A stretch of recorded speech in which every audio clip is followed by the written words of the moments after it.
En la clase de hoy vamos a comenzar el estudio del middleware de la web. En la web tenemos lo que se llaman páginas web. La idea es que una página web va a contener vínculos a otras páginas web que pueden estar ubicadas en cualquier lugar del planeta, ¿no? Si uno selecciona un vínculo en una página web, la idea es que se va a visualizar la página web seleccionada. Además, una página web contiene texto y puede contener, o usualmente contiene, objetos de otras medias, por ejemplo, pueden ser imágenes, audio, etc. Un problema que resuelve la web es que un enlace incrustado en una página web necesita una forma de nombrar a otra página en la web. Similarmente, un objeto referenciado por una página web necesita una manera de ser nombrado.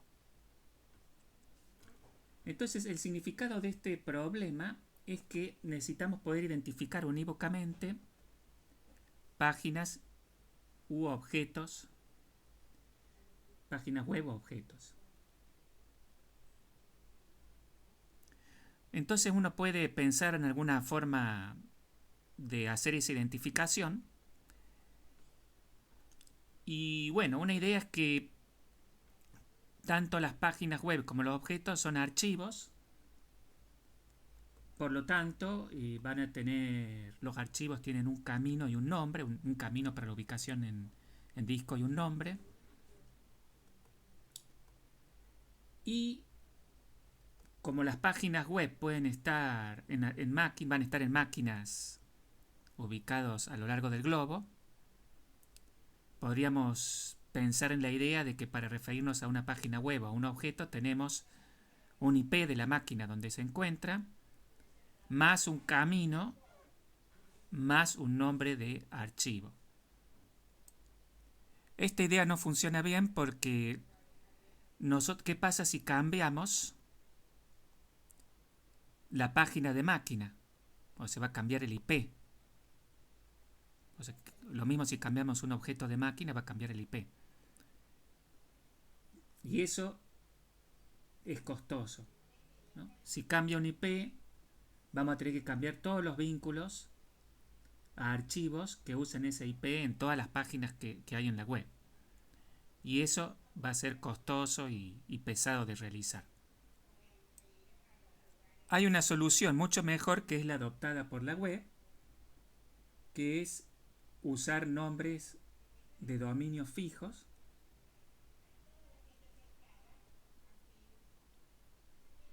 y esos nombres de dominio van a tener asociados un IP que puede cambiar. Entonces, por ejemplo, para referirnos a una página o un objeto, vamos a usar un nombre de dominio, un camino y el nombre del archivo.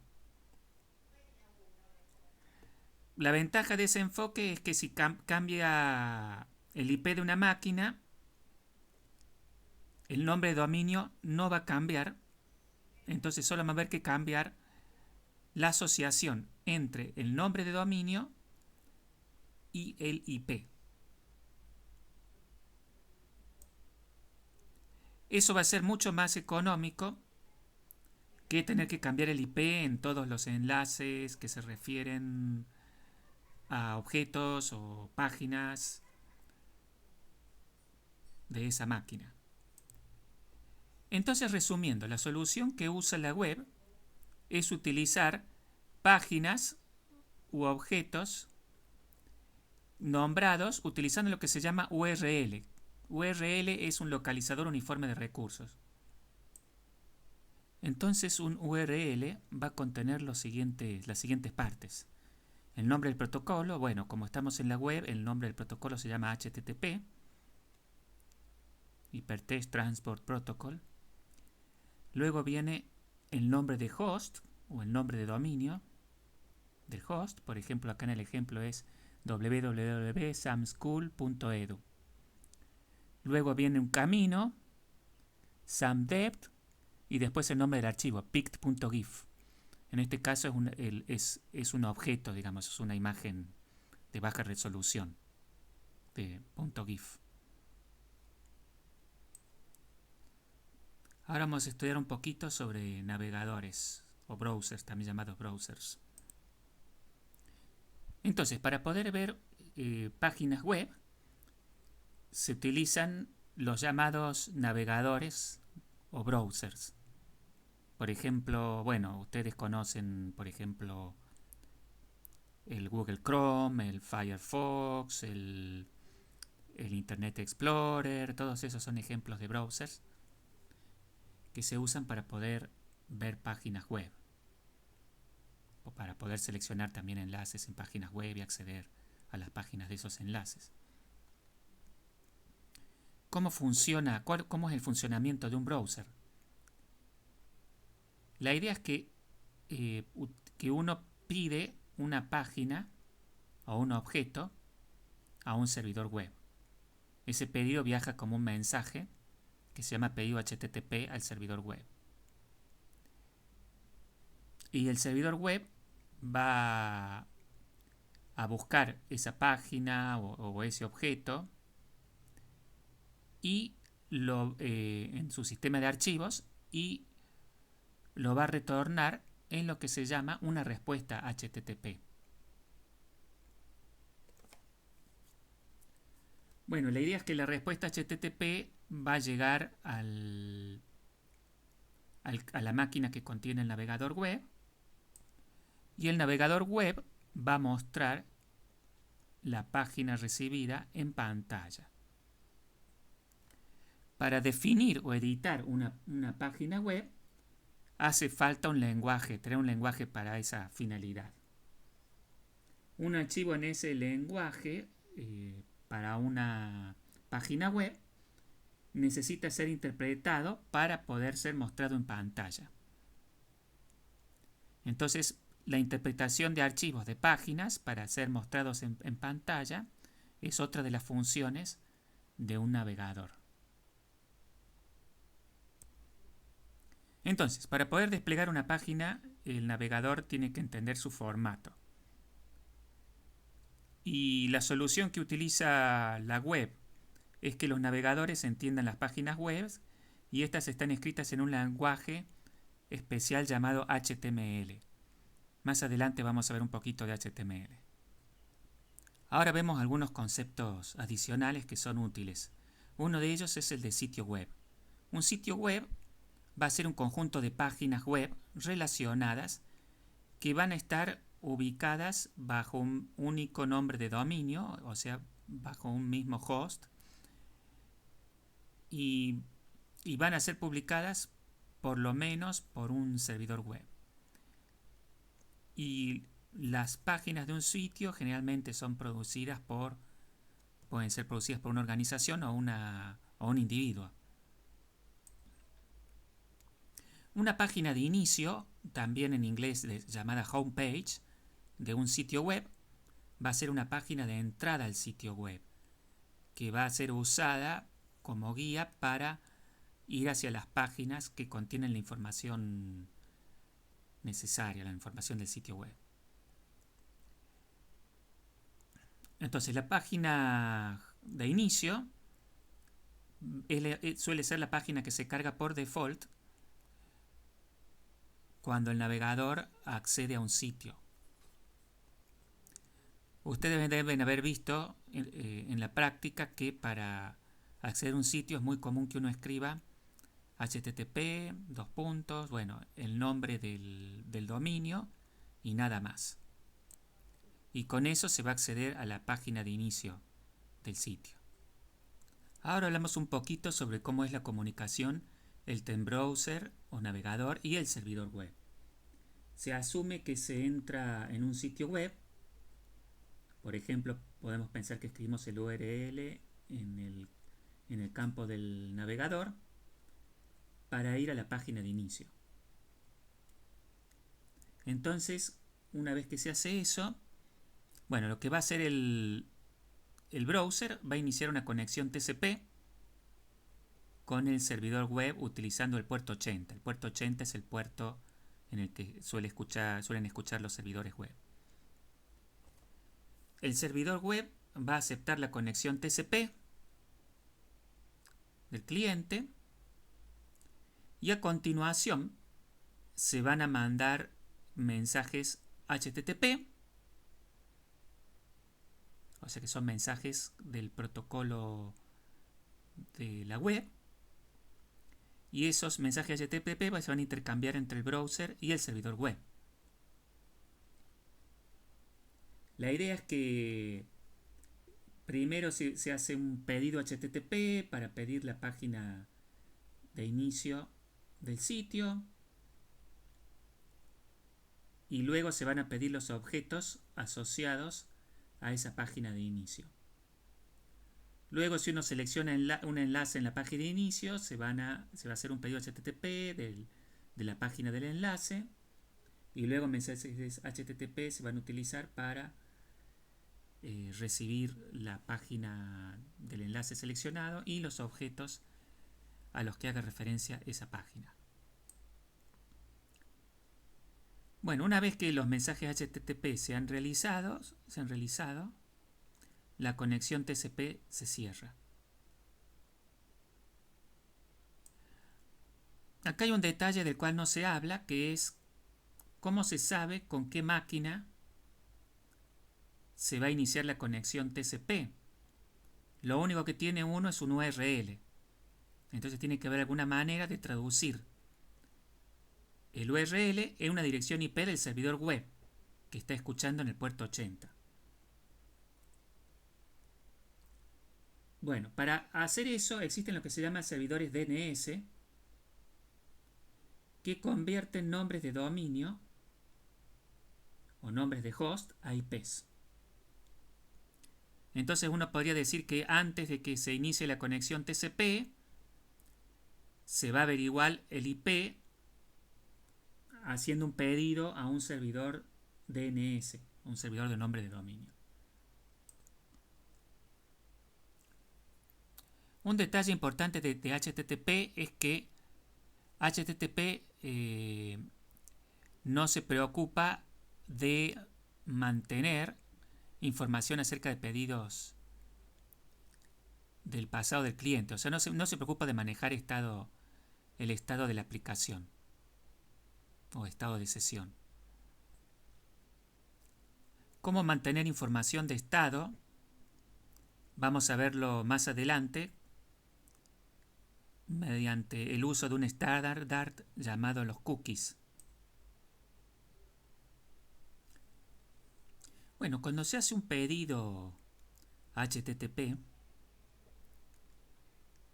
al servidor web y como resultado regresa un documento, que puede ser un objeto, puede ser una página, etc., surge el problema de cómo sabe el navegador de qué tipo de documento se trata. Por ejemplo, qué tipo de página se trata, si es una página. Fíjense, lo que me llega es un archivo y yo necesito visualizar ese archivo. Pero para visualizar ese archivo necesito saber de qué tipo es. ¿Por qué? Porque la idea es que yo voy a usar un visor para ese tipo de archivo, para poder visualizar el archivo. Entonces aquí surge un problemita, o sea, ¿cómo saber el tipo del archivo que me llega? Y además, ¿cómo saber qué aplicación usar para visualizar ese archivo, sabiendo su tipo? Entonces, la primera pregunta se contesta incorporando en la respuesta HTTP lo que se llama el tipo MIME del documento recibido. Por ejemplo, las páginas text/HTML se refieren a páginas HTML. Con el tipo MIME text/HTML nos estamos refiriendo a documentos HTML de páginas web.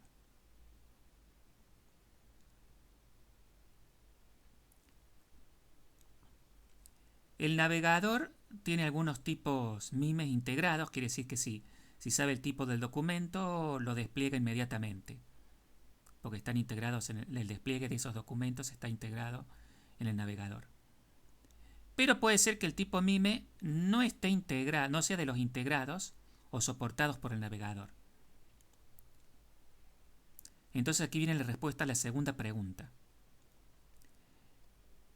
El navegador va a tener acceso a lo que se conoce como una tabla de tipos MIME. Y esa tabla va a asociar tipos MIME con aplicaciones o visores para visualizar documentos de esos tipos MIME. A continuación vemos cómo hacen los navegadores para visualizar documentos. Con esto quiero decir que hay distintos tipos de visores y que distintos tipos de visores se usan de manera diferente para visualizar documentos. Entonces vamos a ver esos enfoques para visores. Entonces hay dos posibilidades para desarrollar visores: plugins y aplicaciones auxiliares. Aquí nos interesa ver qué significa cada uno de esos tipos y cómo funcionan. No nos ocuparemos sobre cómo se desarrollan esos visores, porque no es un tema de cómo construir aplicaciones web o sitios web.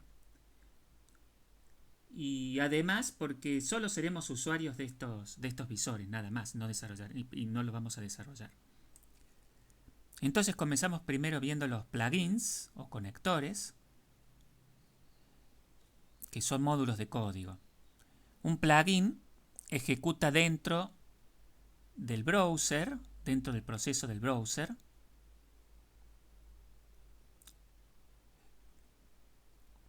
o sea que los plugins van a tener acceso a la página actual y pueden modificar su apariencia. Esa es una de las consecuencias de estar dentro del proceso del navegador. Además, para poder acceder a los plugins, el navegador va a tener un directorio de plugins.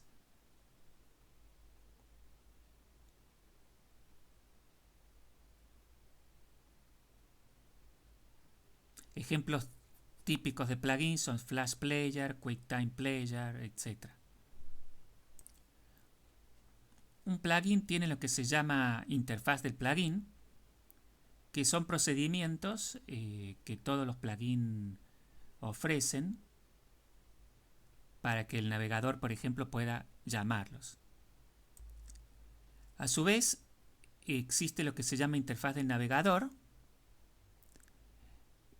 que es un conjunto de procedimientos que ofrece el navegador al plugin, o sea que el plugin puede llamar esos procedimientos de la interfaz del navegador para distintas tareas. Por ejemplo, desplegar mensajes en la línea de estado del navegador, consultar al navegador sobre algunos parámetros, etc.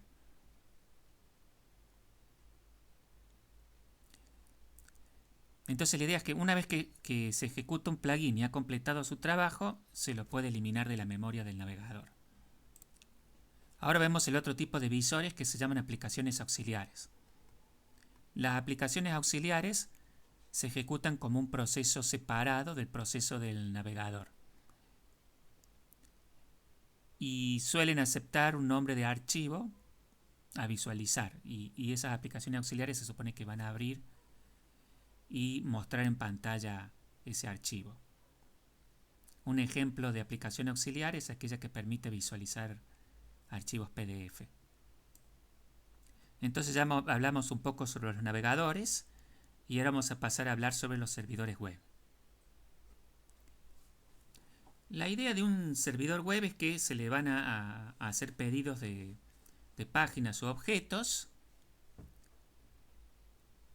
que el servidor web va a buscar en su sistema de archivos y va a retornar al navegador.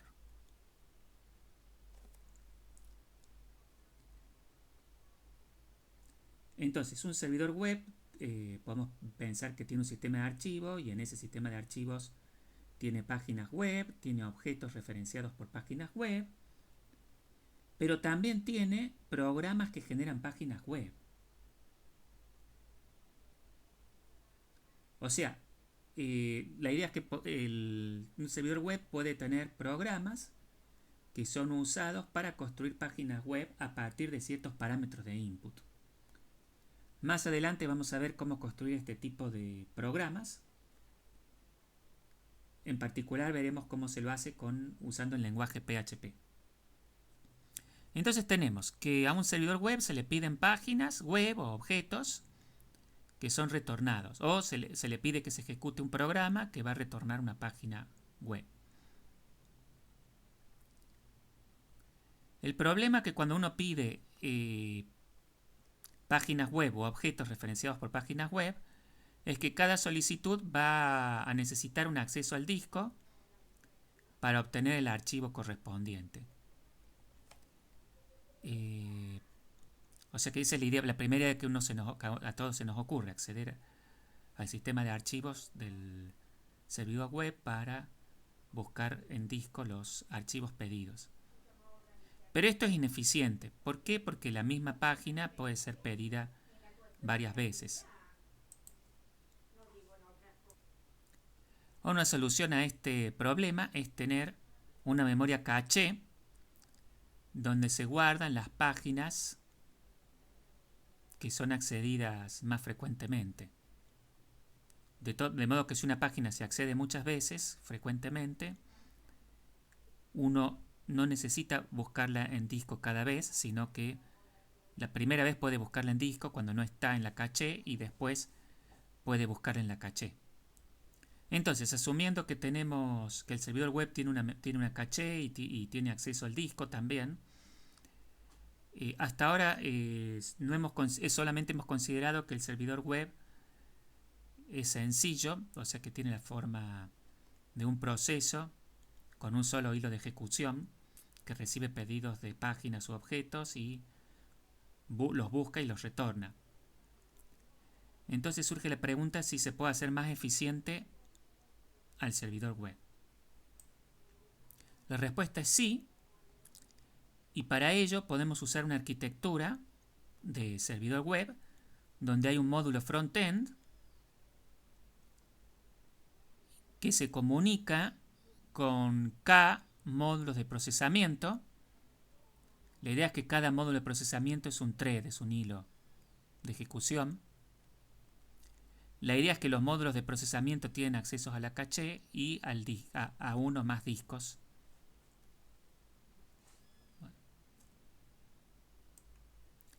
Ahora vemos cómo funciona un servidor web que tiene la arquitectura anterior. Entonces le va a llegar al servidor web una solicitud, un pedido HTTP, lo recibe el módulo frontend y él va a construir el frontend un registro que describe ese pedido. El frontend va a elegir un módulo de procesamiento y va a entregar ese registro a uno de los módulos de procesamiento. El módulo de procesamiento seleccionado se va a fijar si el archivo solicitado está en el caché. Si el archivo está en el caché, va a actualizar el registro para incluir un apuntador al archivo. Y si el archivo no está en el caché, entonces ahí se va a tener que buscar el archivo en disco. Y cuando el archivo llegue del disco, bueno, se va a colocar en la memoria caché. Y luego se va a regresar al cliente vía el frontend. Lo interesante de esta arquitectura, ¿por qué es eficiente esta arquitectura? Porque mientras uno o más módulos de procesamiento están bloqueados esperando operaciones de disco, otros módulos de procesamiento pueden estar trabajando en otras solicitudes. Eso hace que sea eficiente esta arquitectura.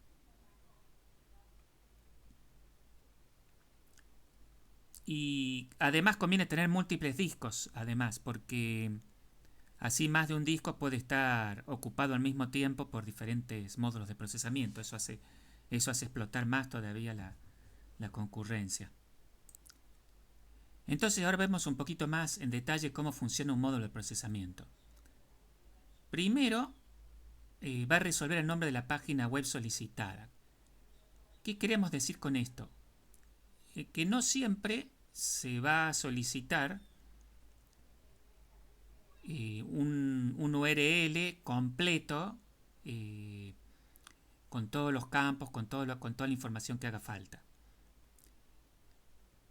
Por ejemplo, uno puede recibir solamente el URL con el nombre del dominio. Entonces va a ser obligación del módulo de procesamiento expandir ese URL a un archivo por default, a un nombre de archivo por default, que va a ser buscado. Usualmente ese archivo por default se va a llamar index.html. Además, los browsers modernos pueden especificar información de configuración, tales como el software que ejecuta el navegador y el lenguaje del usuario por default, el lenguaje natural por default, por ejemplo español, inglés, etc. Esto hace posible al servidor seleccionar una página web adecuada a esa información de configuración. Por ejemplo, si el navegador ejecuta en un dispositivo móvil, por ejemplo un celular, y el idioma es italiano, entonces va a ser posible para el módulo de procesamiento devolver una página web con un cuadro pequeño para dispositivo móvil y escrito el texto en el lenguaje preferido. A continuación, el módulo de procesamiento hace control de acceso en la página web. O sea que puede haber páginas que no sean disponibles para el público en general. Entonces, en esos casos va a haber que hacer control de acceso. La idea es que se va a ver si la solicitud se puede satisfacer utilizando la identidad y ubicación del cliente. La idea es que se puede prohibir que dominios particulares accedan a la página web.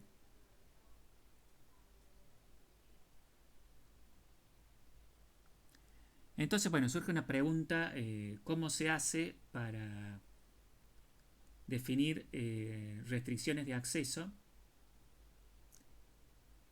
Y bueno, eso depende del servidor web, pero por ejemplo en el servidor Apache, que es uno de los más conocidos y de software libre, la convención es usar un archivo llamado htaccess, que va a listar las restricciones de acceso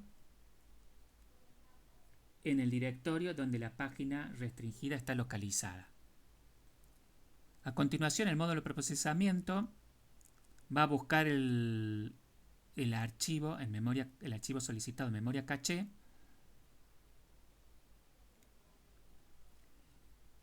y se va a obtener del disco el documento solicitado en el caso de que no esté en memoria caché.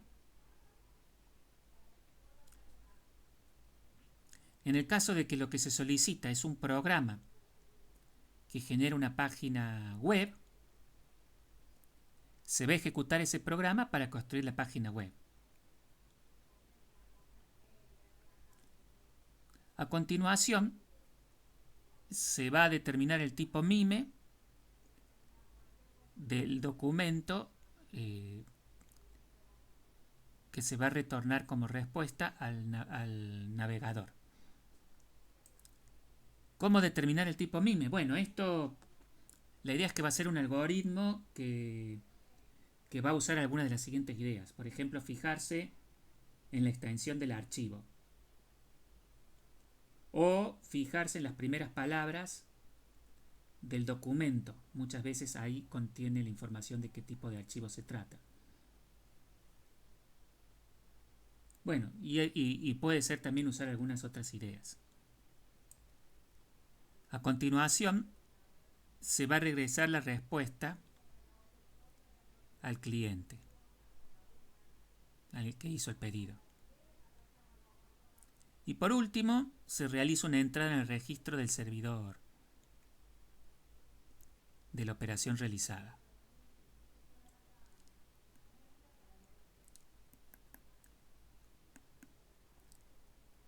A continuación se va a estudiar cómo se maneja el estado o cómo se puede manejar el estado cuando uno trabaja en la web, cuando uno trabaja en un sitio o cuando uno trabaja con aplicaciones web. Entonces lo que sucede en general es que luego de retornar una página web el servidor al navegador, el servidor va a olvidarse de que ha visto alguna vez a ese cliente particular. O sea, este modelo es perfectamente adecuado para retornar documentos públicamente disponibles. Y funcionaba bien cuando la web fue creada por primera vez.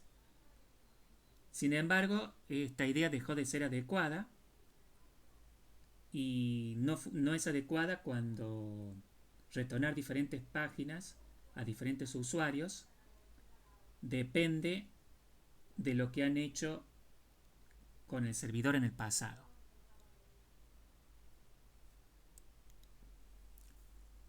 Uno de ejemplo de eso es si un usuario se autenticó para usar el sitio web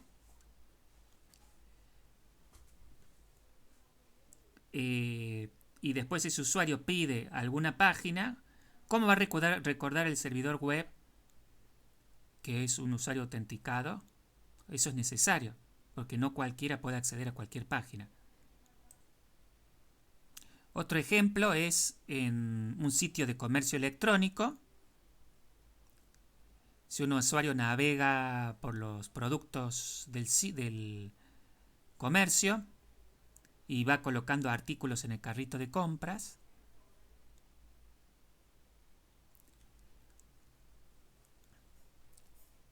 ¿cómo va a ser el servidor web para acordarse del contenido del carrito? La idea es que no se puede olvidar el servidor de los ítems que colocó el usuario en el carrito. Por ejemplo, si más adelante el usuario quiere pagar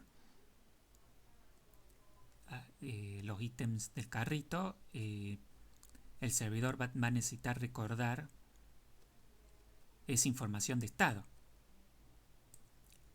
Entonces surge la pregunta de cómo hacer para que el servidor y el cliente sepan del estado de sesión. Y la idea que implementa la web para esto es que en los pedidos y respuestas HTTP se va a enviar información de estado de sesión. Bueno, va a ser obligación del servidor almacenar esa información y también del browser almacenar esa información de estado. O sea que la información de estado se va a guardar en los extremos que se están comunicando. La solución adoptada por la web tiene un nombre y se llama cookies. O sea, un cookie va a ser un pequeño archivo de no más de 4 kilobytes y el contenido de una cookie va a tomar la forma de un nombre del tipo de información y del valor de la información. Por ejemplo, el nombre podría ser carrito y el valor podría ser, bueno, los contenidos del carrito. Por ejemplo, 1 del producto 5011, 1 del producto 7013, 2 del producto 1372. Entrando en más detalles, los cookies tienen campos y hay 5 tipos de campos. El primer campo es el dominio. La idea es que cada dominio puede tener hasta 20 cookies por cliente. Después otro campo es la ruta. Es una ruta en la estructura de directorios del servidor web. Y la ruta va a servir para identificar qué partes del árbol de archivos del servidor web pueden usar el cookie. Luego tenemos el campo contenido que acabamos de mencionar, que toma la forma nombre igual a valor. Luego tenemos el campo expira. La idea es que si este campo no está, cuando se cierra el navegador se va a descartar el cookie.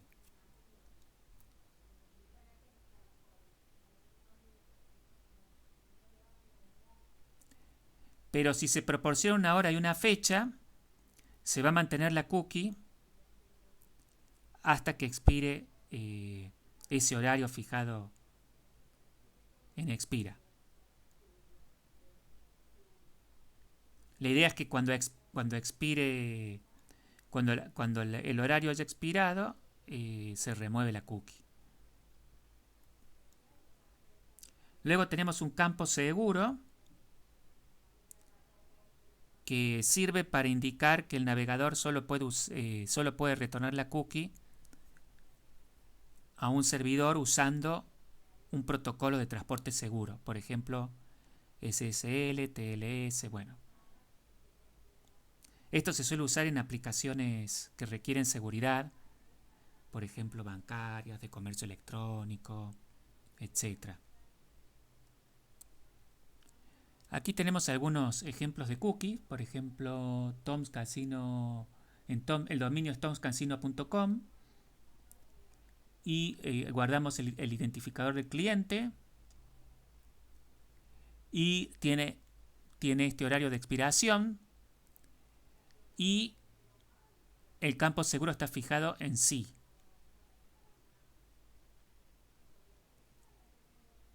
O sea que se tiene que utilizar un transporte seguro para enviar ese cookie. Enviar o recibir ese cookie. Después tenemos, bueno, joestore.com, que ahí guarda un cookie para el carrito de compras. Ahí no necesitamos que sea seguro. Para un carrito de compras no necesitamos que sea seguro, en principio. Bueno.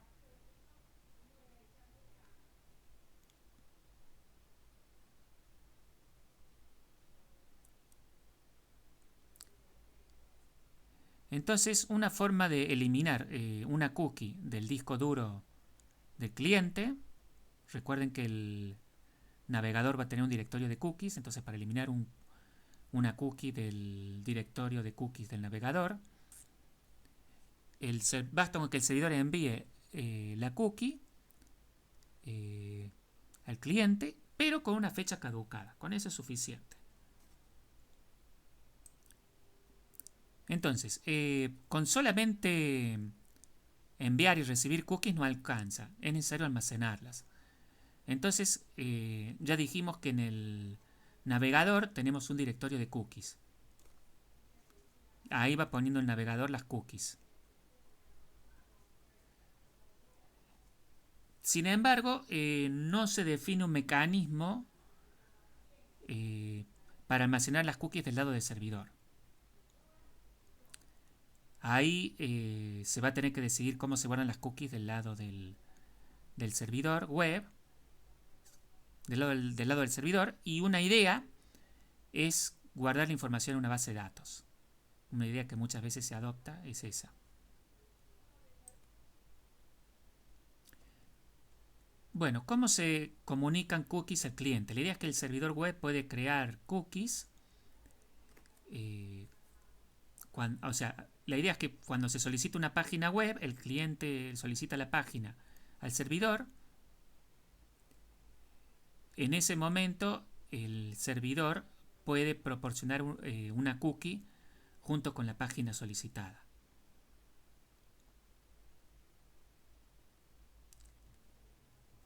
Después veremos en más detalle qué es lo que pasa cuando el cliente pide que ejecute un programa que construya una página.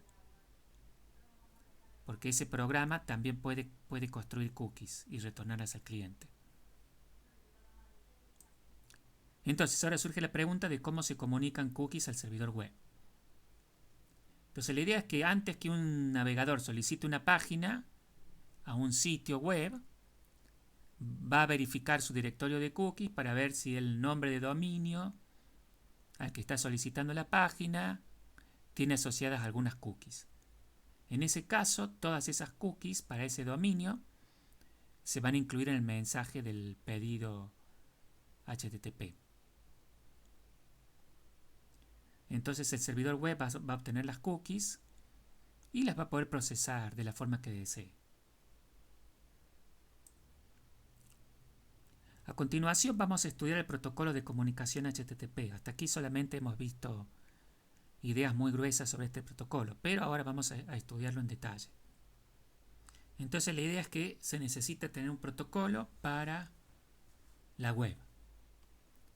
Y un protocolo así va a necesitar algunas cosas, resolver algunos asuntos. Entre ellos, poder especificar pedidos de páginas, de objetos o pedidos de ejecución de programas que generan páginas. Además, poder especificar información de estado de sesión, poder mantener el sistema de archivos del servidor web. Con esto queremos decir poder colocar documentos en el sistema de archivos del servidor web o poder borrar documentos también de ese sistema de archivos.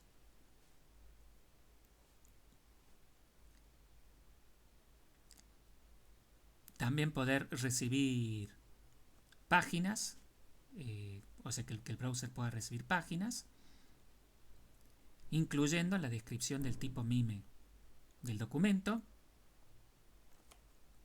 Además necesitamos seguridad. En algunos casos necesitamos que los pedidos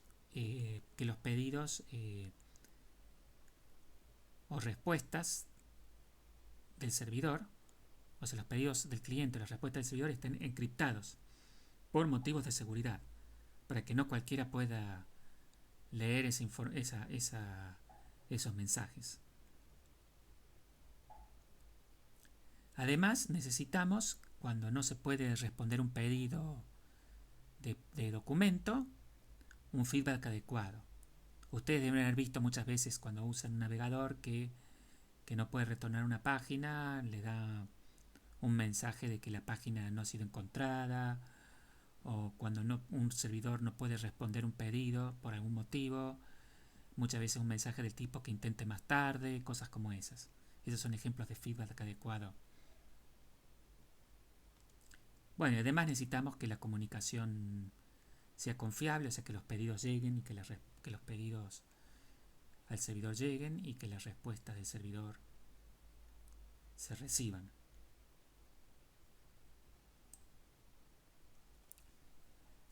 El protocolo que utiliza la web para transferencia, para envío de páginas o de solicitudes, se llama HTTP, protocolo de transferencia de hipertexto.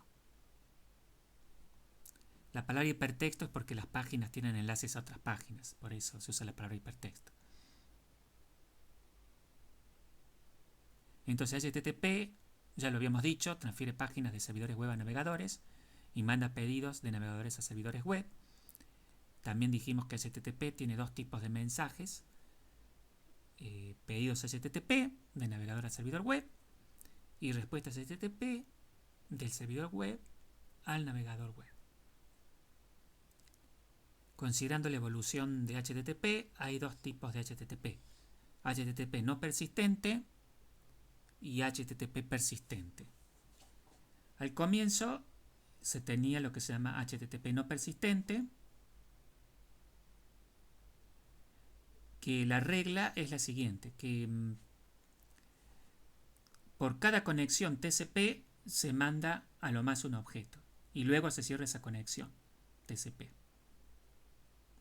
O sea que descargar múltiples objetos requiere múltiples conexiones.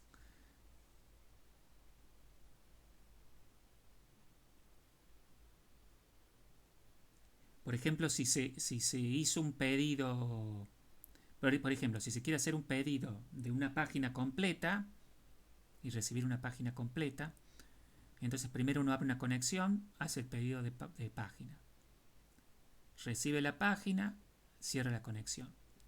Esa página, supongamos que esa página referencia varios objetos, entonces por cada objeto referenciado se va a abrir una conexión TCP se va a pedir y recibir el objeto referenciado y luego se va a cerrar la conexión. El protocolo de HTTP no persistente se llama HTTP 1.0, que establece una conexión TCP por cada solicitud y libera la conexión al recibir la respuesta. Como ven, la solución de HTTP no persistente es ineficiente debido a las múltiples conexiones que son requeridas para poder recibir una página y los objetos que ella referencia. Entonces, ¿cómo mejorar la solución de HTTP no persistente? Bueno, la idea es abrir una conexión que se puedan enviar varios objetos a través de esa única conexión TCP entre el cliente y el servidor y luego poder cerrar la conexión cuando ya no se le necesite. Y esta es la solución soportada por HTTP 1.1. Bueno, ahora falta definir el formato de los mensajes de pedidos HTTP y de respuestas HTTP. Entonces, ¿qué informaciones debería tener un mensaje de pedido? Bueno, en el caso de eso va a depender de qué es lo que se quiere recibir, de qué es lo que se quiere hacer con el pedido. Por ejemplo, si uno quiere recibir una página, entonces va a tener que indicar el URL del documento a recibir. O si no, especificar un programa que va a generar la página.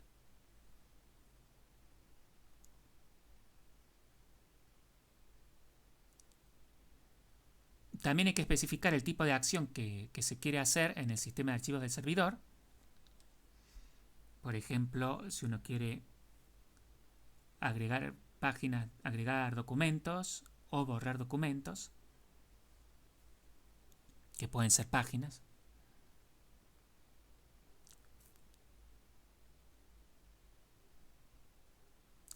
También en el pedido se puede mandar información sobre la máquina del navegador y su software para que el servidor web pueda construir páginas o retornar páginas adecuadas a las características de la plataforma del cliente. También en los pedidos se debería poder mandar información de estado, por ejemplo las cookies que vimos antes. Y también el cliente podría indicar restricciones de los tipos de páginas que puede aceptar. O sea que no cualquier cosa que le manden al cliente sería válida. Ahora vamos a ver cómo hace HTTP para resolver los asuntos mencionados anteriormente. Entonces, primero es cómo se indica el tipo de acción que se quiere hacer. O sea, si el tipo de acción que se quiere hacer es, por ejemplo, recibir una página o agregar un documento al servidor web o borrar un documento al servidor web o cosas por el estilo.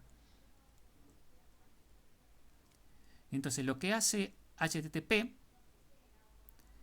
va a tener el pedido HTTP va a tener un campo con el tipo de acción requerida.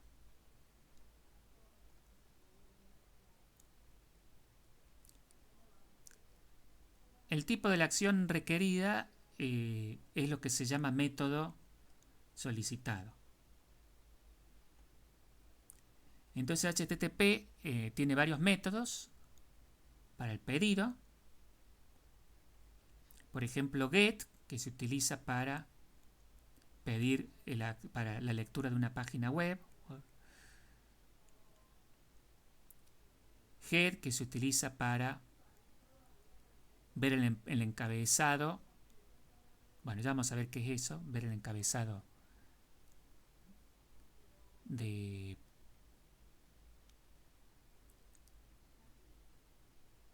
pedido, de la respuesta, digo. Post, es para enviar datos de input al programa del servidor junto con el pedido de una página. Después put es para almacenar una página web, delete es para borrar una página web, etc. Entonces entonces vamos a ver primero los métodos get y post.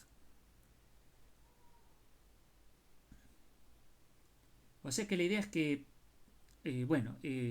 para esto necesitamos una introducción. Para entender un poco esto necesitamos hablar un poquito más en detalle. La idea es que un tipo de páginas web muy usadas son formularios que se van a presentar al usuario y el usuario va a llenar esos formularios. La idea es que cuando el usuario llenó un formulario y apretó el botón para el envío del formulario, se va a hacer un pedido de programa que genera página web en el servidor. Entonces la idea es que se va a hacer un pedido de programa al servidor y los parámetros de ese pedido van a ser los inputs que van a obtenerse de los campos del formulario. Entonces, para codificar los campos de un formulario ingresados por un usuario en el pedido HTTP de que se ejecute un programa que genere una página, hay dos enfoques: el método post y el método get.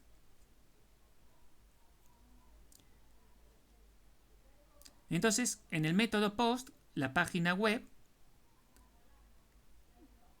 va a contener el input del formulario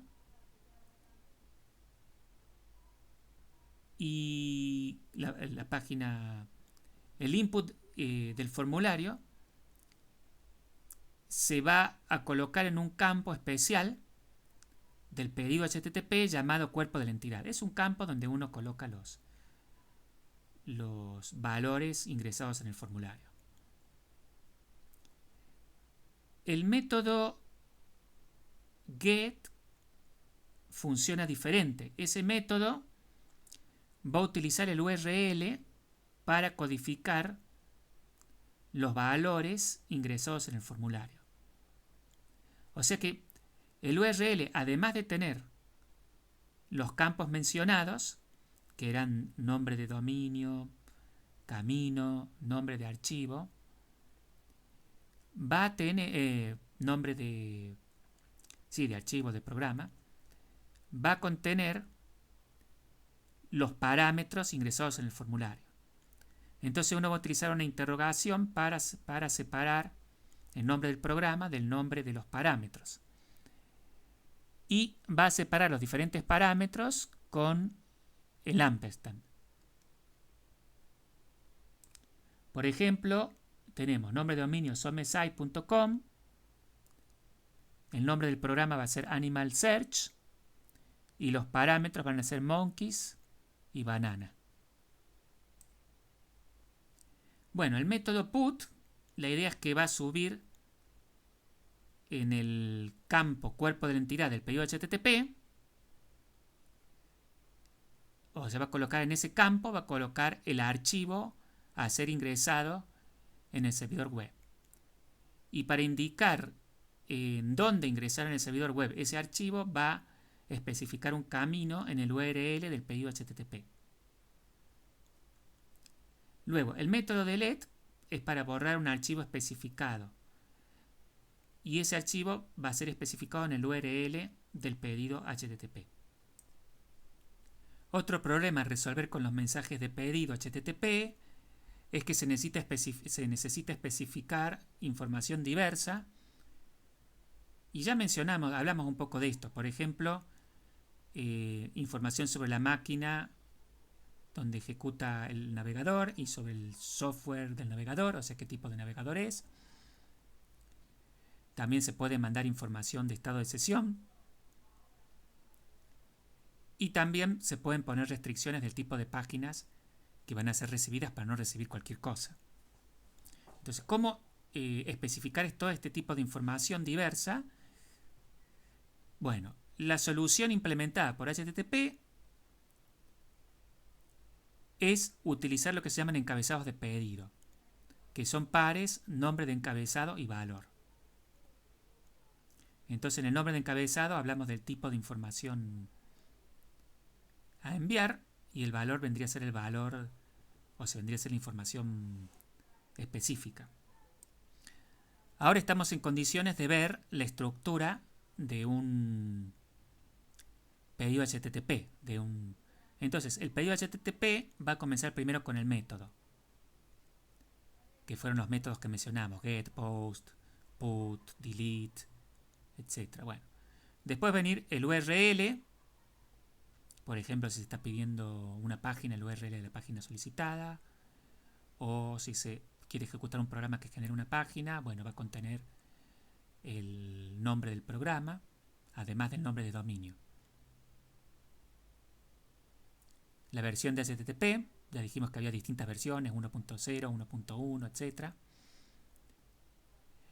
Después vienen las líneas de encabezado. Puede haber varios encabezados. Y por último está el campo Entity Body, que ahí dijimos que uno podía, por ejemplo, meter los valores de los campos del formulario, un formulario, o podía meter un archivo a ser ingresado en el sistema de archivos del servidor web. Acá tenemos un ejemplo de un pedido HTTP que tiene el método get y que tiene tiene el URL index.html y que utiliza HTTP persistente 1.1.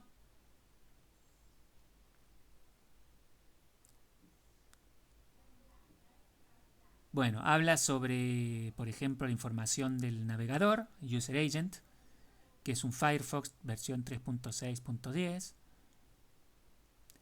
Y después dice el tipo, tiene encabezados accept, que dice el tipo de cosas que acepta. Por ejemplo, que acepta documentos HTML o documentos XHTML. Bueno, que acepta como lenguajes inglés de Estados Unidos, por ejemplo. Codificaciones, bueno, el mensaje puede venir codificado, por ejemplo, comprimido. Después, el tipo de caracteres que puede estar el mensaje, por ejemplo, ISO 88591 o UTF-8, etc. Bueno, y hay otros encabezados que no voy a explicar en este momento. Ahora vamos a ver un poco cómo tendrían que ser los formatos de respuesta, de los mensajes de respuesta. Entonces, ¿qué informaciones debería tener un mensaje de respuesta? Bueno, una cosa es el feedback sobre el pedido realizado. Por ejemplo, si se pudo responder al pedido, si no se pudo, por qué motivo, cosas como esas. Después, si se pidió una página o documento, bueno, la página, el cuerpo de la página y el documento.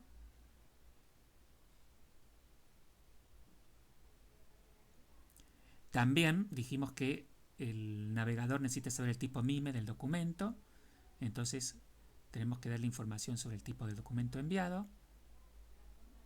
Y dijimos que el servidor podía mandar información de estado de sesión, entonces también necesitamos poder mandar ese tipo de información, en particular cookies.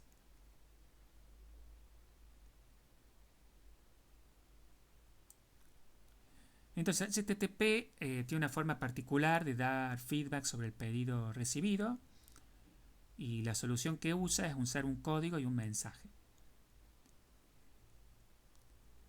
O sea que con ese código, ese mensaje, construye lo que se llama una línea de estado. En la línea de estado va a haber un código de 3 dígitos que indica si la solicitud fue atendida y en caso de no haberlo sido, ¿por qué? Entonces, por ejemplo, los códigos son de 3 dígitos, si comienzan con 1 representan información, si comienzan con 2 representan éxito, por ejemplo, 200 significa que el pedido tuvo éxito. Después, por ejemplo, si comienza con 4 significa error. Por ejemplo, el código 404 significa que la página no fue encontrada.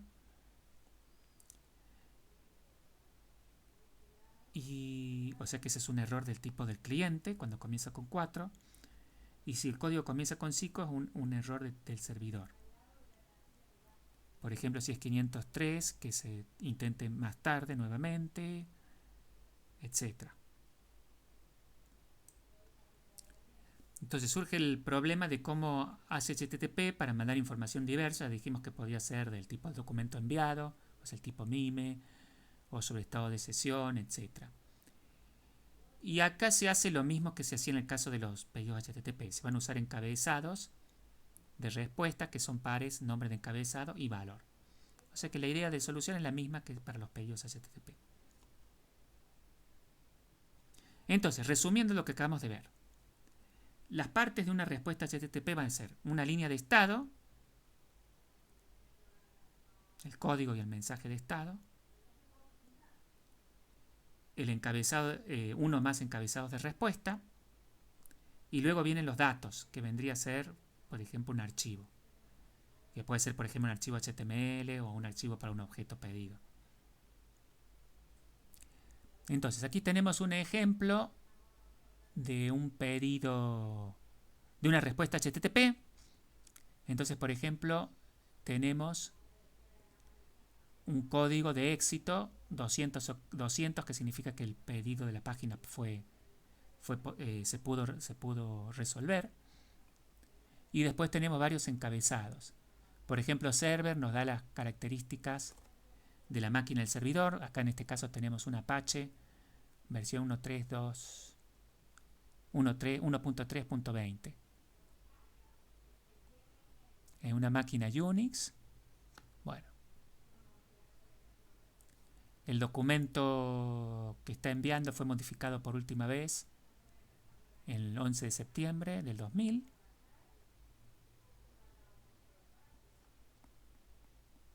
El tamaño del documento es 3211 bytes. El tipo de contenido es text HTML, o sea que es una página HTML, etc. Y a continuación viene la página HTML que se envía. Bueno, así viene la página. Bueno, después vamos a ver. Acá utiliza lo que se llama un script del lado del cliente, que eso lo vamos a ver más adelante de qué se trata. Son comandos que se ejecutan del lado del navegador. Acá hay una tabla de los encabezados que usa HTTP, que los encabezados eran pares nombre valor.